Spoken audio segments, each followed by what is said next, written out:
एक छोटा सा पिल्ला था जिसकी आंखों में बड़े सपने थे और पीठ पर एक लाल बैग। जिंदगी ने उसे बहुत कुछ सिखाया था, फिर भी उसके दिल में उम्मीद जिंदा थी। एक दिन वो नदी के किनारे खड़ा होकर दूर की दुनिया देखने का सपना देखने लगा और वहीं उसे एक पुरानी लकड़ी की नाव मिली। हिम्मत जुटाकर वो समुद्र पार निकल पड़ा और एक रहस्यमयी हरे भरे द्वीप पर पहुंच गया। शुरुआत में सब कुछ जादुई लगा, रंग बिरंगे पक्षी, तितलियां और शांत जंगल। लेकिन तभी घने जंगल से एक विशाल भालू गरजता हुआ आ गया।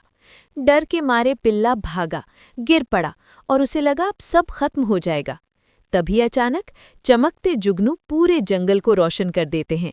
पेड़ों से बंदर झूलते हुए आते हैं और पानी से विशाल कछुए निकलकर भालू का रास्ता रोक लेते हैं। भालू पीछे हट जाता है और पिल्ला बच जाता है। द्वीप के ये रहस्यमय जीव उसकी मदद करते हैं और उसे सिखाते हैं कि अच्छा दिल हमेशा सुरक्षित रहता है।